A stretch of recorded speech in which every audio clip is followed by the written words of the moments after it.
Hello and welcome to FI for Kids, a podcast about guiding your kids on the path to financial independence and extraordinary lives. I'm your host, Dominic DeLaquil. Our guest today is Marcus Howard. He's a hedge fund manager and, more importantly, the founder of the Tradecology Academy, an interactive, story-driven education platform designed for kids in grades 7 through 12, where they connect investing, financial planning, and mindset shifts to real family life in a way that empowers both parents and teenagers on the path to financial freedom. Welcome, Marcus, and thanks for coming on the show. Thank you so much, Dominic. I want to say right now that if you can come with me and give every introduction to what we do at Tradecology, that'd be great. Thanks. I just pulled that from your stuff, man. So it was pretty easy. But it's cool what you're doing there, so I'm excited to talk about that today. But let's start with just a little bit of your background. What was your experience with money growing up as a kid? What did you learn from your family, and how did that sort of take you places from there? Yeah. So if I could think back to my formative years, I can definitely say that I grew up in a scarcity household. So the members of the family had a scarcity mindset. The money doesn't grow on trees mentality, or the we don't have enough for this, or we can't afford these sort of things. And so my mom and dad separated when I was maybe about 10 or 11 years old. And so I ended up staying with my mom, and just seeing that two-parent household or that two-income household now become a one-income household, I was able to just see firsthand just how much finances can affect a person that is trying to ultimately do it on their own. And so with that, it motivated me to go, okay, well, I want to be able to do something better. Like if I'm seeing that family members are struggling like this, what can I do to have a more abundant mindset to kind of break that generational cycle or generational curse? Yeah. No, that's good. And I know we'll talk a little bit about money mindset because that's so important. And every once in a while I talk to someone where they had a different experience, but I'd say the vast majority of people that I talk to in one way or another grew up with a scarcity mindset. And that can come from different places. And sometimes it's because there really just isn't much. And sometimes it's just kind of how the parents saw things, and that just sort of carried over. But it really just, I think, without us realizing it, holds a lot of us back for a long time, or has the potential to. Absolutely. So, and now you're a hedge fund manager. So I just want to set that stage a little bit. So what a hedge fund is, for people who don't know, is you manage a fund where other people, accredited investors, and I want to talk about that in a second. So accredited investors put their money into this fund that you manage, and you're doing a lot of high leverage trading and investing, right? So there's higher risk, which is why they have to be accredited investors in order to put their money into a hedge fund. But also the rates of return have the potential to be much higher. Yes. So just tell us real briefly for a second what it takes to be an accredited investor and how that's different from a retail investor, which I think is probably going to be most of the audience for the show. Yeah, for sure. I feel like 90% of the general population will fall into a non-accredited investor status. But an accredited investor, and for those that have the numbers exactly, forgive me, it's been a little while since I remember what the exact proportions are. But as an individual, I think you have to have an income of $350,000 a year or more, and they kind of move that goalpost. Or you could have a business that has an X amount number of assets, or you could have savings outside of your home that has a savings of about $1 million or more. So typically it's just like an income thing. Now the idea behind why they were doing it, or why they have even come up with a accredited investor class in the first place, is because one, they don't want investment firms going after people's old aunts or grandmothers or things like, taking advantage. Those things we see on television at like 1:00 in the afternoon, and that you're like, Grandma, why would you call those people? You know what I mean? Yeah. So they want to guard against that sort of activity, which is for sure. And then they are implying that income level has a little bit more level of sophistication or smarts in terms of what they're doing with their money. Yeah. Well, and also they can afford to suffer some losses, right? So let's say in not your hedge fund, but in somebody else's hedge fund, right? They decide to make some plays, and it's like, oh, that didn't work out, and so that hedge fund takes a little bit of a nosedive for a while until other things kick in. Now, over time, right? Hopefully, they're doing better than they would just investing like in a whole market fund. But you've got to be able to weather those if you're taking higher risk, right, you've got to be able to weather that. And so my understanding is that's also part of, why it takes accredited and why you need to be an accredited investor to invest in hedge fund kind of things. Absolutely. Yeah, definitely. There's a higher risk factor that goes with the sort of work that we do. Yeah, right. So interesting. So in order to make that more money, you have to have a certain amount of money to even play in that field. So which is interesting because I think, again, most of the listeners here are not at that level. They're trying to get to a point of financial independence. But if you get to a certain point, whether that's you get to an accredited investor point or not, once you even start to have savings sort of built up for financial stability, it just opens up more and more options for you. And then a retail investor, that's pretty much all the rest of us, right? Like, anybody can. Yeah. Yeah. No, but what I also want to say is that's the result of the work that I've put in, but that's not where I started. I didn't start it as a accredited investor. I started like everyone else. Sure. And so believe me, I am keenly aware of every single struggle that that normal people have, because I still go through them every single day. And I'm talking to people on a daily basis, like my clients and friends. And so I'm not removed. Like, I don't think that because I have this fund or that I qualify as an accredited investor that like I'm any different. Like, we all ultimately go through the same things. I think there's possible nuances to the struggle, but yeah, I'm not gonna come here wagging my finger at anyone today. I'm just like everybody else. Yeah, no, and I didn't mean to imply that. I just wanted people to sort of understand, because I think, like, when we had talked before a little bit, like, I was not really sort of clear what a hedge fund was. It's a term that I knew, and so I asked you a little bit. I did a little bit of research just to have a basic understanding of what they do. I knew I was familiar with accredited investors. Then it kind of makes sense to me why you got to have money at that level, or an income to support having some sort of losses. I mean, in theory. I mean, I think there are plenty of people that are making, $300,000 a year in income that aren't necessarily managing their money very well, but that's a different conversation. No, absolutely. It's oddly amazing to me, but still people like that living paycheck to paycheck because they're just spending everything that comes in. But that kind of, in a sense, right, brings us to Tradecology Junior. That's the website, right? So the Tradecology Academy. And so kind of to your point that you had struggles early on, and you had a journey that you had to take to get to where you are now. And what you're doing with Tradecology is you're trying to help other people move in that direction. So what was the impetus? What inspired you to come up with that idea and develop this education platform? Yeah, absolutely. My start with this was twofold. So there was a part of me that had resisted this for years. And I had a friend of mine who was also a client in the hedge fund that was like, "Hey, Marcus, I'm really enjoying like the returns that we're getting. Have you ever thought about teaching this to the next generation?" And I had already had a coaching program at the time that was coaching retail investors. So I was like, "Yeah, I do it for adults." But he was like, "But no, I want my kids to learn this." And I just kind of had always avoided the topic of like being able to do it for students in particular.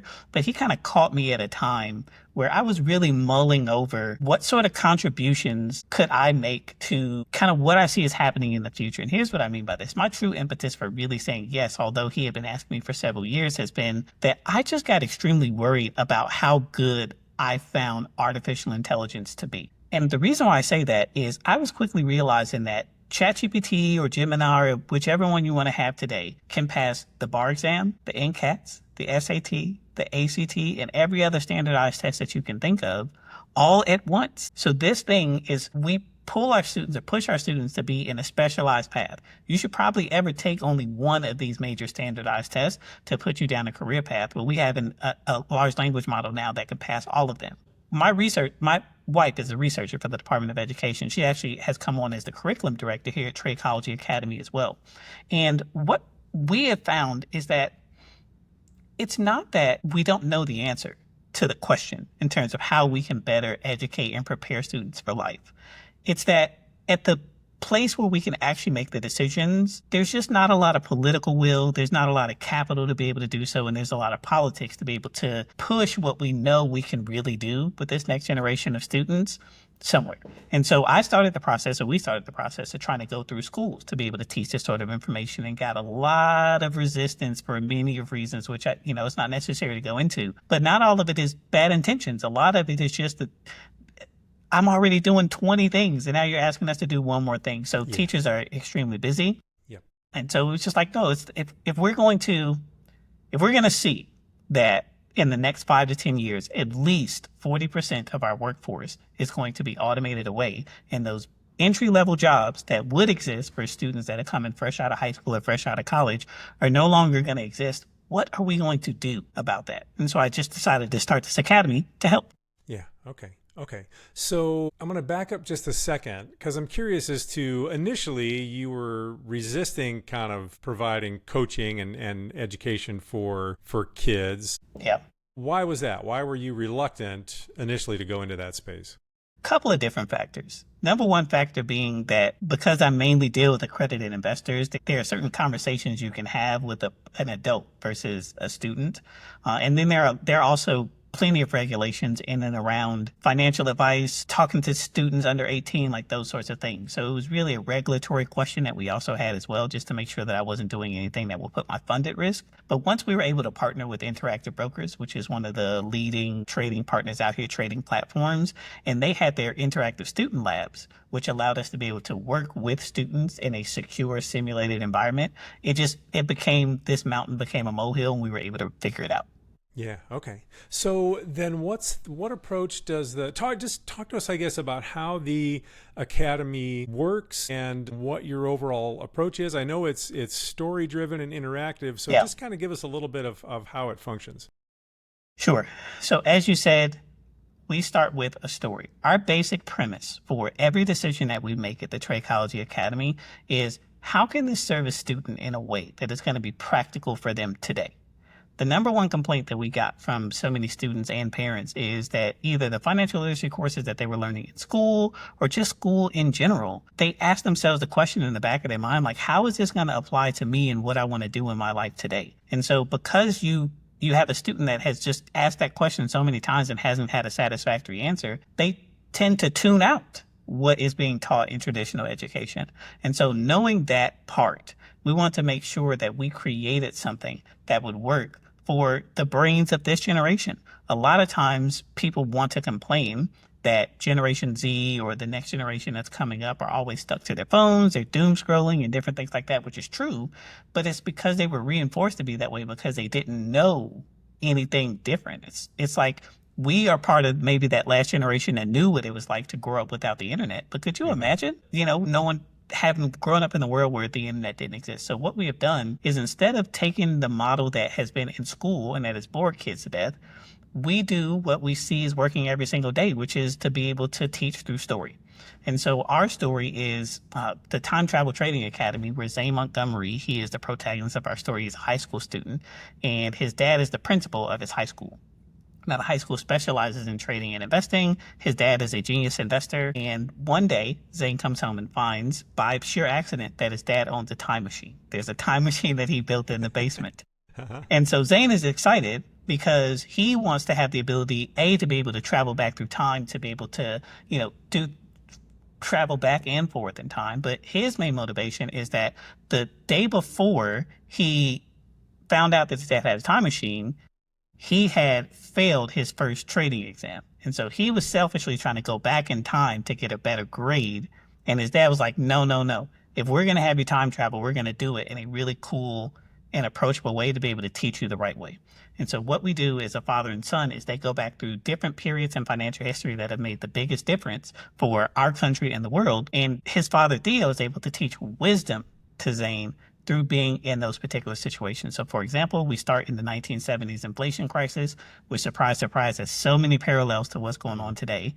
History doesn't repeat itself, and oftentimes it rhymes. Yeah. And so you can see just how the things that were going on in the 1970s pretty much echo what is going on today, which is why everything is so expensive.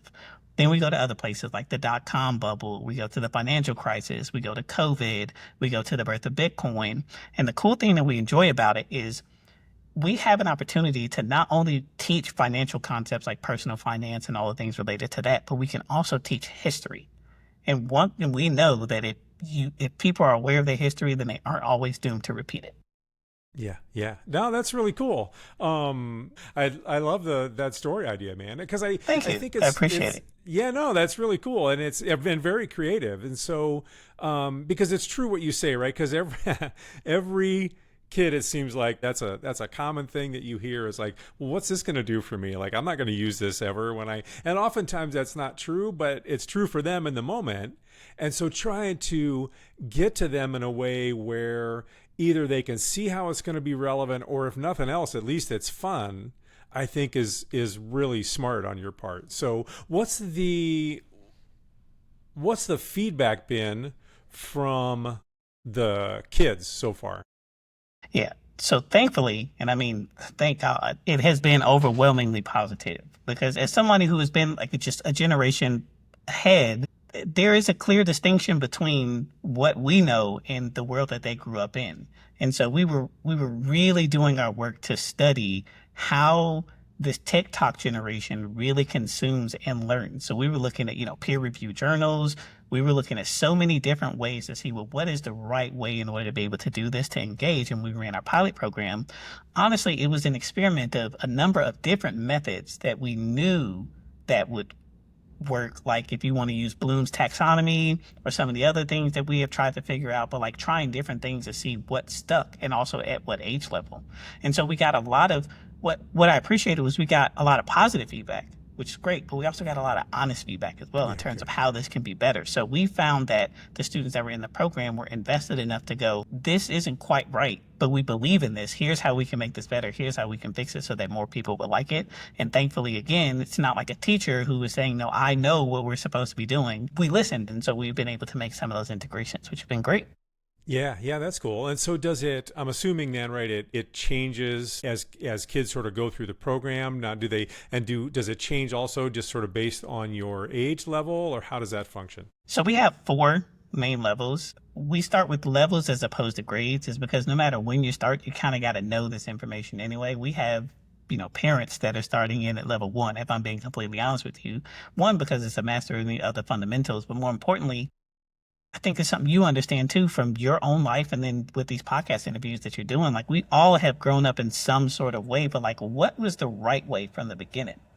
So if we can get rid of all that other stuff and just start from a better foundation, we would be in much better shape. And so we don't do grades, we do levels, where you start at level 1 and we teach you the fundamentals of personal finance and then the basics of investing.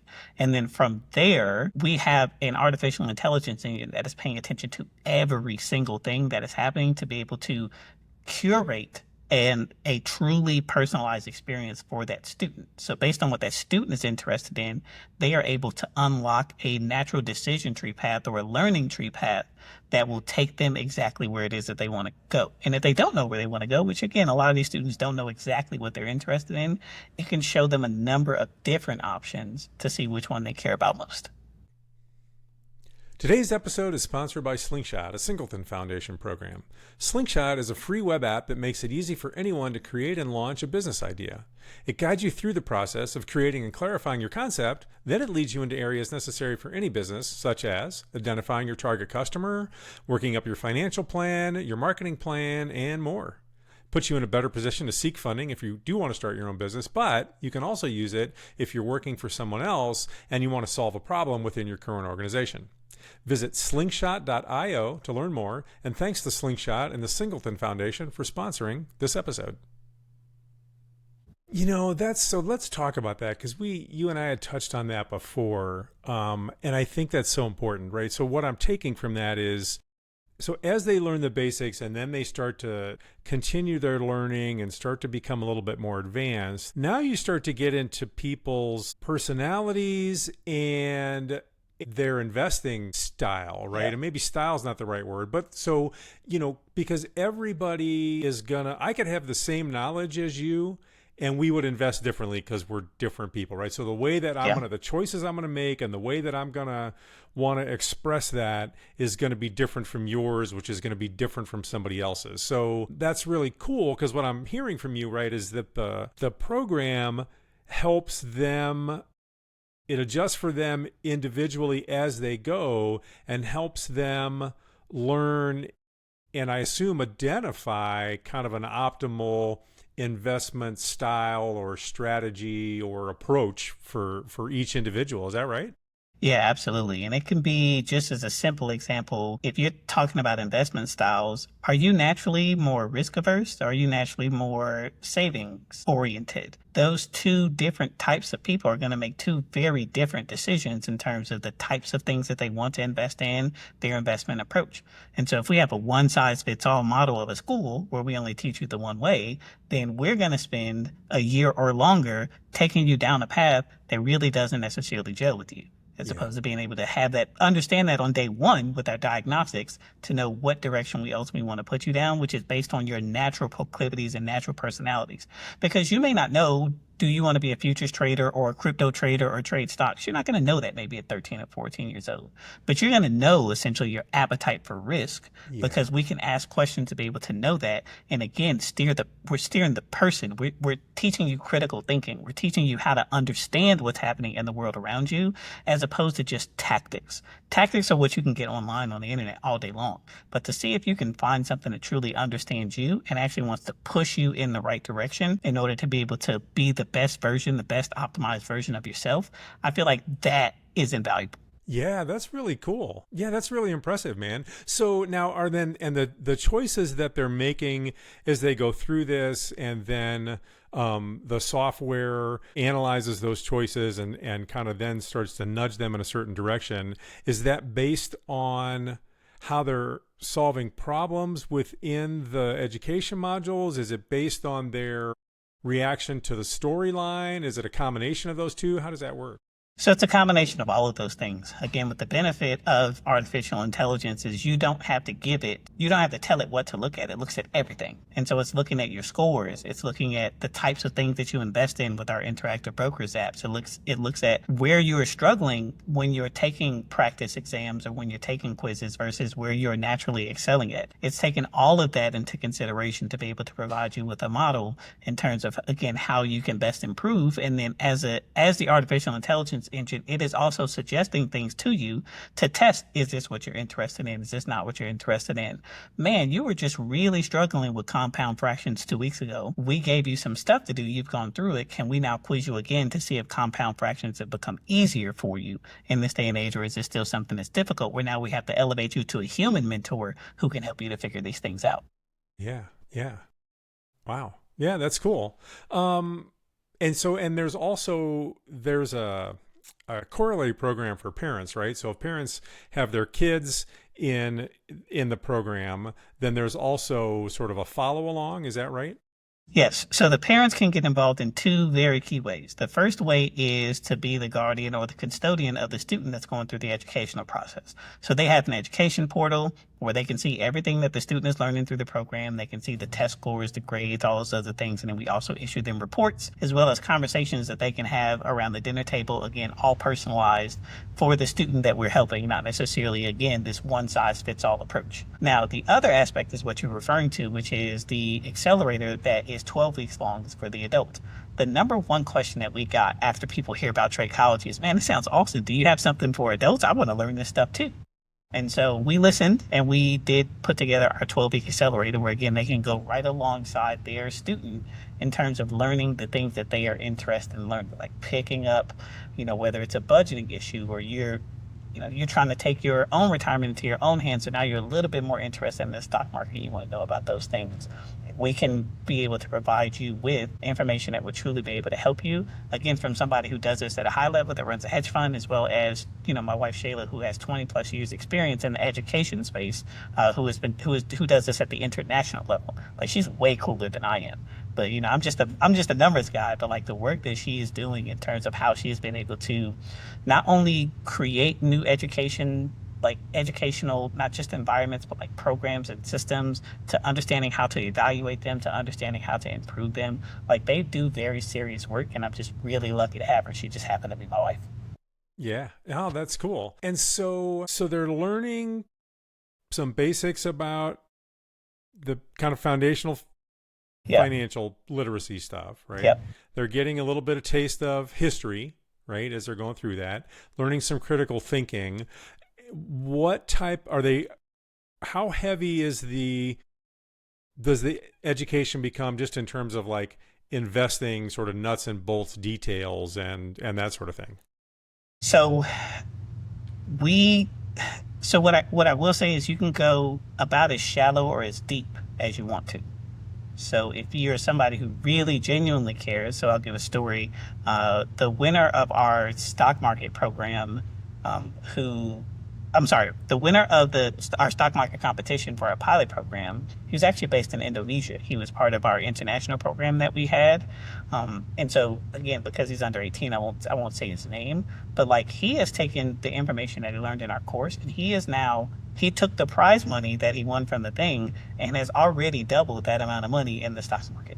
Yeah, cool. So, those sorts of success stories are really kind of cool. So, again, I'm saying that to say that if you want a surface level understanding of just how the stock market works, that's available to you. But if you actually wanted to take this as a path to really do it, you are able to do so. Because what I can tell you is, on top of like the education, the critical thinking, the storyline, if I can tell you what the real secret sauce is in terms of like what makes our program different, or like what makes anybody who's really successful in this industry different than anyone else, is truly access to the right information.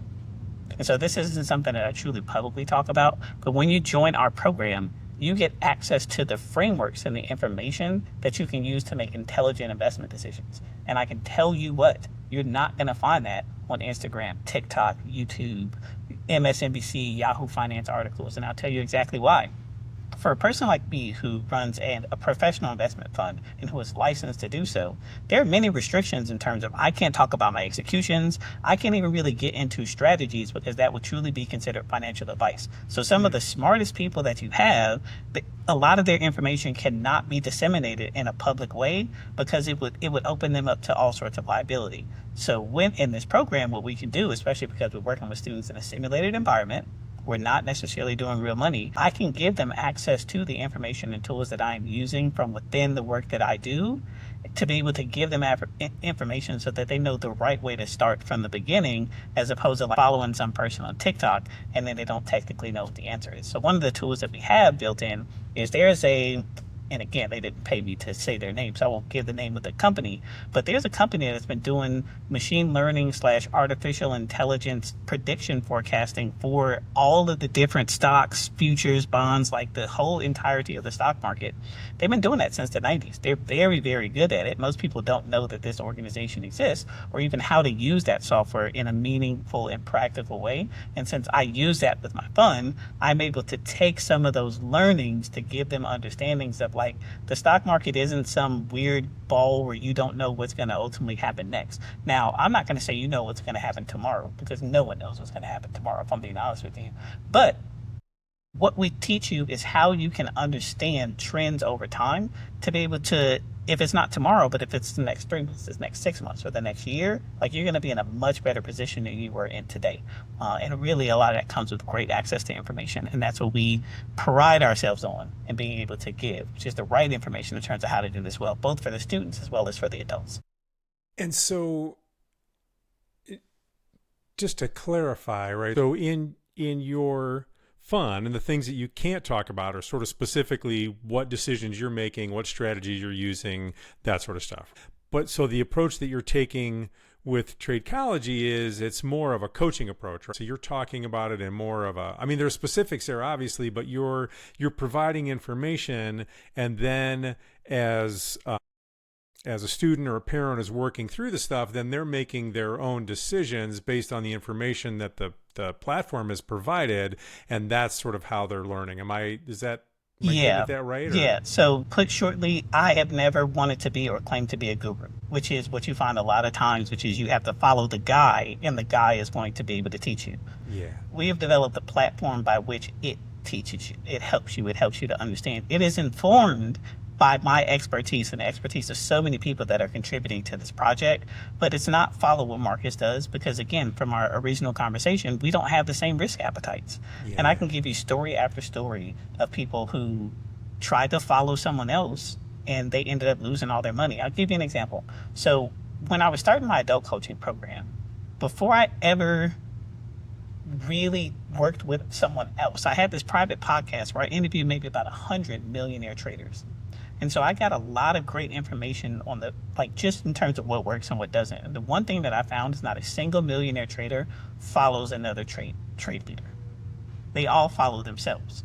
So if I was going to create a service or a tool or a coaching company that was designed to truly help traders to be successful, I couldn't have it be the model is follow me, because I know that that doesn't work. It's been proven in so many instances that that doesn't. And so again, we've taken the information and we've consolidated it in such a way, but let's just take it a little simpler than if you had a tool or an app on your phone that you could look at, that it isn't always right, but let's say 7 times out of 10, 8 times out of 10, it can tell you over the next 48 hours if the stock or whatever instrument you're interested in is going to be higher than it is today or lower than it is today. Don't you think there's a possibility that you can do a little bit well for yourself in terms of being able to make some money? And so it's again, just demystifying even what the stock market is. A lot of times it's folks like me that put so much confusing information into the ether so that you think it's hard, that you think it's impossible to do, or even worse, you think that it's easy so that we can take your money. Like, I'm just trying to demystify all of those things for you to truly get a foundational understanding of like what this is, which is at the beginning and the end of the day, all stock markets are auctions. So somebody is interested in what you got to buy, and there's always going to be somebody who's going to sell it. And if there's a high buyer frenzy, then the price is going to always go up. But if people aren't interested in buying it anymore, it's going to ultimately go down. And so all the tools that we have are just to determine when are those buyers there and when they aren't, because that's going to inform what direction you're looking to take your trades. Yeah, yeah. Interesting.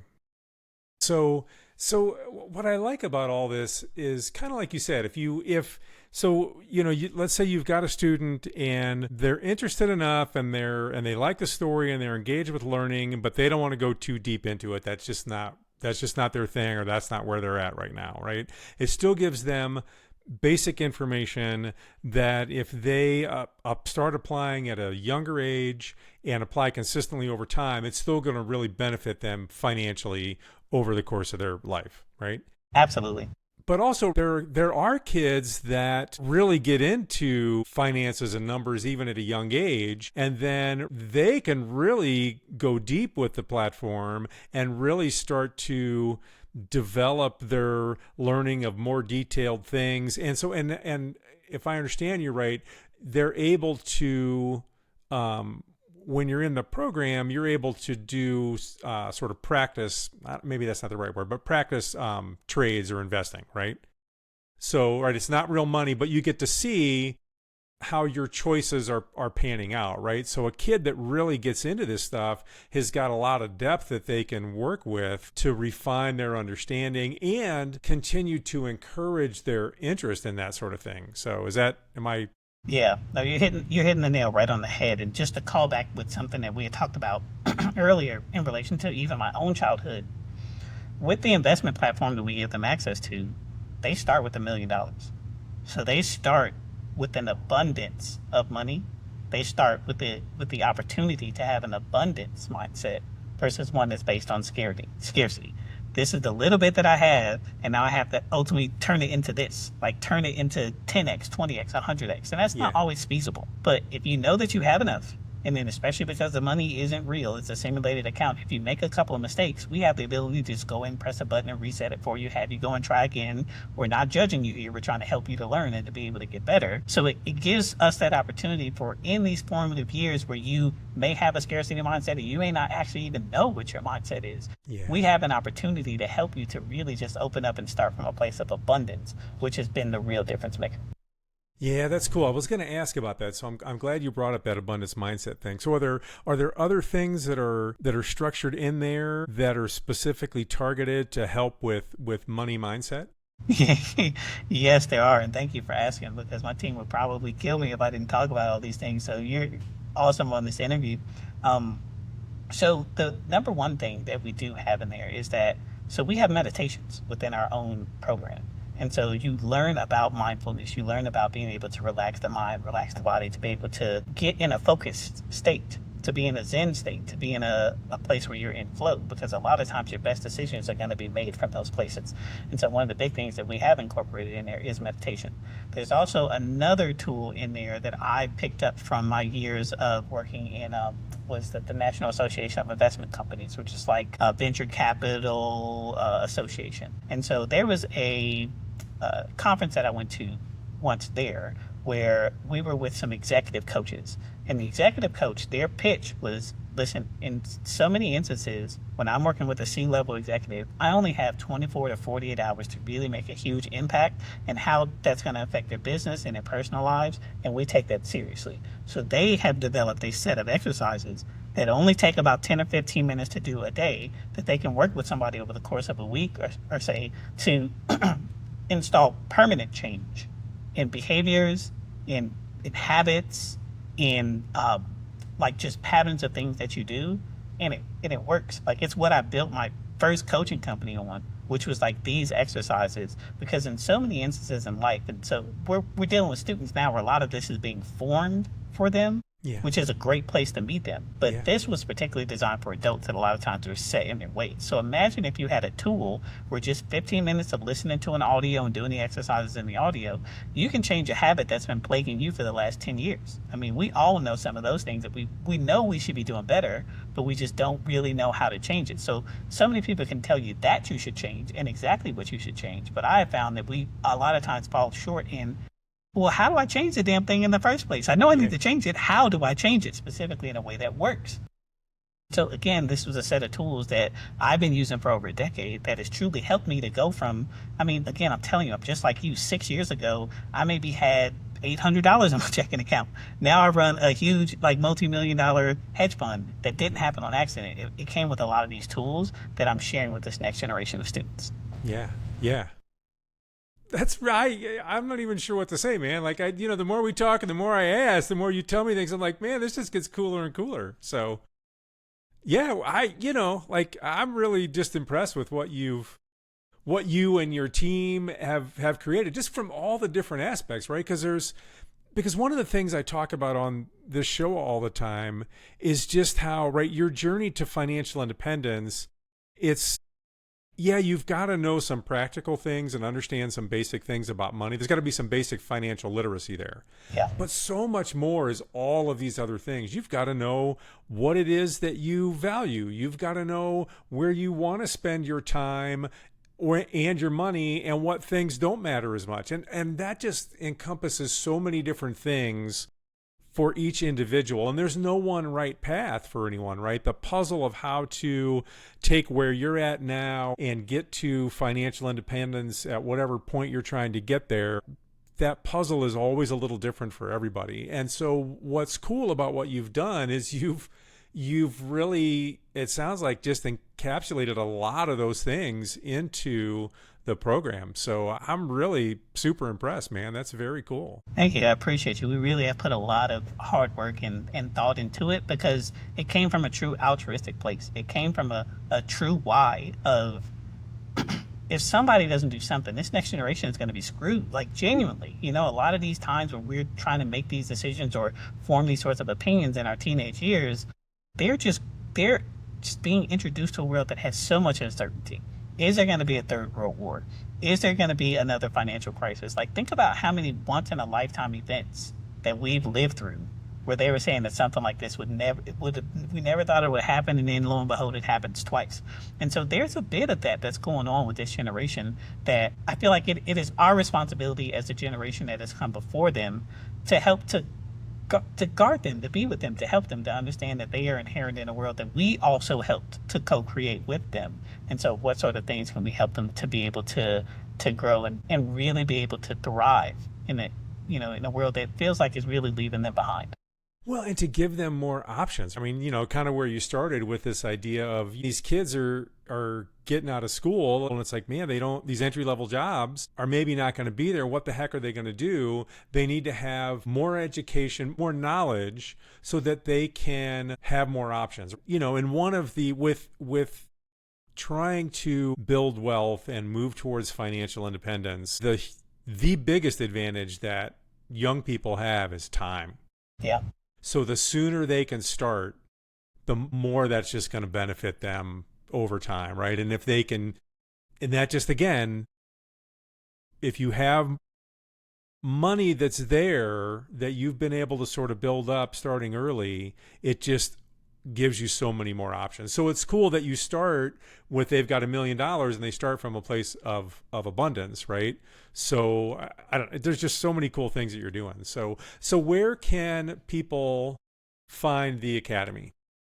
So it's Tradecology, which hopefully we can put in the show notes. I know it's a unique name. I've been doing that since I've started businesses, which is like trademarking names that haven't existed before, words that haven't existed before. So think psychology, but for trading. So tradecology.com is our official URL. But also for the folks that are on your podcast today, we actually have launched today, specifically, we want to announce it here, is our back to school giveaway. So in our back to school giveaway, completely free, there's, you don't have to pay for anything, no obligation, but we'll be able to, the grand prize winner gets a new iPad with a pencil.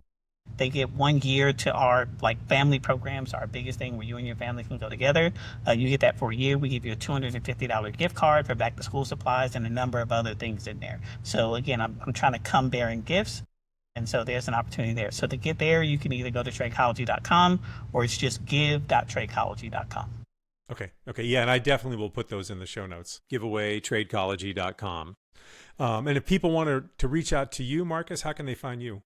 Sure. Well, social media, if you want to look for me specifically, I think my social media handle is Marcus Howard HQ. So you can find me anywhere. But then also we're in the throes of it every day with Tradecology. So if you message any of the Tradecology social media profiles, you're probably going to end up getting me because we have a social media team, but again, we're in it every single day. So this isn't something where, again, I'm some guy on an ivory tower thinking I want to do something. I'm really down in the trenches every single day, really trying to make a difference. Yeah. Okay, cool. Final thing, if you were going to give 1 or 2 recommendations to parents or kids that something they should take action on in the next 2 weeks, what would it be? Taking action on the next 2 weeks if you're a parent or a student, because those things, well, if you're a student, next 2 weeks, enjoy your summer. It's 4th of July. You just had a long school year. One of the things that I really enjoyed about being a kid was being able to just be a kid, man, and not be in a rush to grow up, because once it happens, it doesn't turn off. So go have fun, enjoy yourself, and just be merry. If I want to just give some advice to parents over the next 2 weeks, I mean, there's just so much that's going on. It's kind of hard to give advice to anybody without necessarily knowing who they are. So let me just go back to a maximum that I always think about, which is if you haven't taken the time, take 2 minutes to really do something where you evaluate where you put your team. And by team, that's an acronym where I say, where on a daily basis am I putting my time, my energy, my actions, and my money? So what I'll do is I'll put together a list of where I'm spending the most in those 4 buckets. And that's going to give me an idea of what I'm prioritizing in my life. And if I don't like what that list goes to, or I'm working way too much, or I'm spending way too much money on this, or this is, bothering my mental sanity or my inner peace, then I can find that I can evaluate that and go and change it. And then I would just go to ChatGPT and I would say, hey, ChatGPT, I know you're not a therapist, but these are some of the things that I'm working on and how I'm able to fix it. Could you give me a 2-week or a 3-month roadmap in terms of how I'm able to get there? And you'd be surprised what ChatGPT can give you. Yeah. Nah, great advice, man. I like it. And that's cool that you sort of brought together, taking the advantages of ChatGPT, right? So taking AI and all the knowledge that's out there and giving it something specific. But that's based on your own individual assessment of, okay, right? Where am I? How am I allocating my time, energy, actions, and money right now, right? Team. Yep. And it seems a little bit out of balance. Okay, I need some ideas. So that's great. You bring those two together, because it's not, ChatGPT isn't the answer for everything, but it's an awesome source of information. And if you use it that way, it's only to all of our benefits. So great advice, Marcus. Thank you. So I appreciate that. Yeah, I never would have it do my homework for me, but it's always been a great study partner. That's how I would say and how I would put it.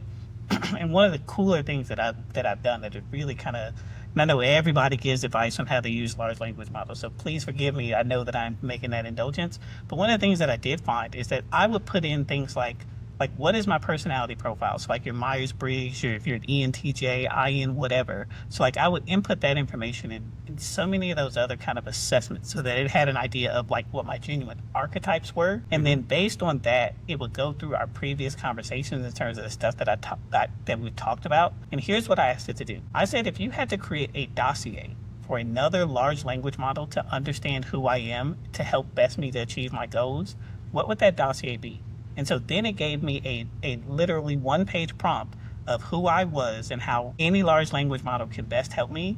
And then I put that in the custom instructions of Claude, of ChatGPT, of Gemini. So now every time I interact with it, it not only knows who I am at the surface level and what I'm working on, but it understands deeply what motivates me and how it can process information in a way that's most beneficial and helpful for me. So it no longer became generic. It became a true companion in terms of understanding how I operate in the world. Yeah, it's pretty cool. So when you got that one-page response, what was your immediate reaction to that? Did you think, "Oh, that you kind of nailed me," or what was? Yeah, but I had been sold on large language models from before then. Like at that point, I was already too deep for I understand that it could do it. But if I get what you're saying, I'll just give a quick 45-second anecdote of when that happened. So what I found with ChatGPT a lot of times is it does what I call like improv helping. So the basics of improv is usually yes and. So you get a prompt or you get a premise, you accept it, and then you play within that premise. That's what ChatGPT does a lot. If you notice, you can ask it for something, it'll give you an idea. If you go, wait, I think my idea is a little better, let's change it. It'll go, yeah, that's a great idea, Dominic. And then it goes down the path that you want it to go. But here's what I was looking at. It's like, okay, yes, I see you're doing a lot of that to appease me of what you think I think the right answer is. Yeah. But I'm not asking you to tell me what I think the right answer is. You know the right answer. What is the answer? And so I would say, hey, could you, in this instance, I'm finding that you are just agreeing with me in order to make me happy, but you're not giving me the true answer. What's up with that? Do you know what his response was? Thank you for noticing. No way. Yep. Interesting. And then it said, from now on, I'll give you the truth. And since then, it's been giving me the truth. Interesting. Well, Marcus, I want to thank you so much for coming on the show. This has been a really fascinating conversation. And again, the stuff you're doing at Tradecology just sounds extremely cool. So I encourage everyone to go check it out. I'll put a link in the show notes. And thank you so much. Thank you. I appreciate the opportunity. Thank you for listening to this episode of the FI for Kids podcast. Please support the show by hitting subscribe and receive new episodes every Thursday. The intro and exit music this episode are courtesy of Douglas Cameron. As always, you can find links to the FI for Kids music in the show notes. Thanks again, and we'll talk next week.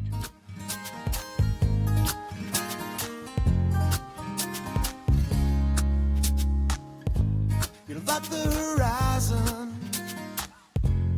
I can't reach you, you're so far away. And if I run to the place I want you to stay, you'd be gone. I've been left wondering why you moved on, and why you never said goodbye. I can't wait any longer. I see the writing on the wall. It's time for us to say, tomorrow we are yesterday. Tomorrow we are yesterday.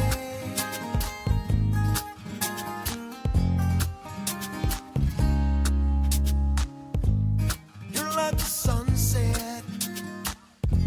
You're glowing bright, but you're fading.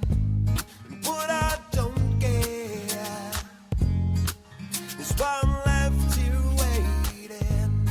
But I'm like a phoenix. I